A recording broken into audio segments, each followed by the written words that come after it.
Operation সিন্দুরের পর প্রথমবার পশ্চিমবঙ্গ সফরে আসছেন প্রধানমন্ত্রী নরেন্দ্র মোদী। বৃহস্পতিবার আলিপুরদুয়ারে সভা করবেন তিনি। সবার প্রস্তুতি একেবারে শেষ পর্বে, প্যান্ডেল প্রায় সম্পূর্ণ, নিরাপত্তা ব্যবস্থাও খতিয়ে দেখা হচ্ছে। তার আগে এক্স হ্যান্ডেলে পোস্ট করলেন প্রধানমন্ত্রী। সেখানে উঠে এলো রাজ্যের শাসক দলের দুর্নীতি এবং অপশাসন প্রসঙ্গ।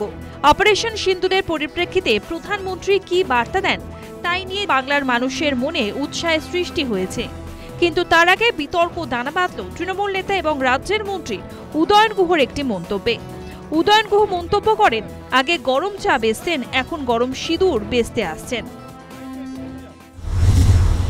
আজকে কেউ কেউ আগে হয়তো চায়ের ব্যবসা করতেন, এখন তারা কেউ কেউ হয়তো সিঁদুরের ব্যবসা করছেন। আগে গরম চা বিক্রি করতেন, এখন গরম সিঁদুর তাদের রক্তের মধ্যে দিয়ে বয়ে যাচ্ছে। সেই সিঁদুর বিক্রি করবার জন্য একেবারে উত্তরবঙ্গের আলিপুরদুয়ার পর্যন্ত ছুটে আসছেন। কিন্তু আমার বক্তব্যটা হচ্ছে যে এইভাবে মানুষের মধ্যে বিষ ঢুকিয়ে দেবার চেষ্টা করবেন না। মানুষের মধ্যে বিষ ঢুকিয়ে দিয়ে, ধর্মীয় বিষ ঢুকিয়ে দিয়ে মানুষে মানুষে বিভাজন তৈরি করবার চেষ্টা করবেন না। বেচার কথা ভালোই জানেন তৃণমূল নেতারা। উদয়ন গুহকে কটাক্ষ শিলিগুড়ির বিধায়ক শঙ্কর ঘোষের।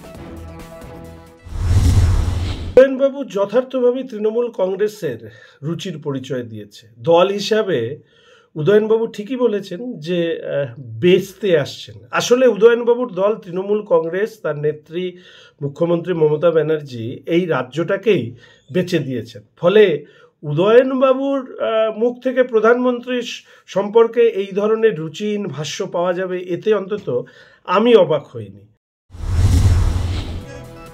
খবরের কাগজে নাম তোলার জন্য বিতর্কিত মন্তব্য, নাম না করে উদয়ন গুহর সমালোচনা অধীর চৌধুরীরও। আমরা রাজনৈতিক কথা বলতে ভালোবাসি, তো স্বাভাবিকভাবেই খবরের কাগজের নাম ওঠানোর জন্য কে কি বলছে না বলছে সেই নিয়ে আমাদের বিন্দুমাত্র মাথা ব্যথা নাই। আমরা কনস্ট্রাকটিভ সমালোচনা করছি, রাহুল গান্ধী করছে, সারা কংগ্রেস দল করছে, আপনারা জানেন। গঠনমূলক সমালোচনা আমরা করে থাকি, কোনো ব্যক্তিগত গালাগালিতে আমরা নাই। অপারেশন সিন্দুরের পরবর্তীতে নরেন্দ্র মোদী রাজস্থান, গুজরাট সফর করেছেন। সব জায়গাতেই তার ভাষণে উঠে এসেছে পেহেলগাঁও হামলা, অপারেশন সিন্দুরের কথা। আলিপুরদুয়ারেও প্রধানমন্ত্রীর ভাষণে উঠে আসবে সন্ত্রাসবাদে পাকিস্তানের মদদ এবং ভারতের প্রত্যাঘাতের প্রসঙ্গ, মনে করছেন অনেকেই। তবে সেখানেও কি মিশে থাকবে রাজনীতি? প্রধানমন্ত্রীর ভাষণের পর কি রাজনৈতিক বিতর্ক মাথা চালা দিয়ে উঠবে? জল্পনা চলছে। News time.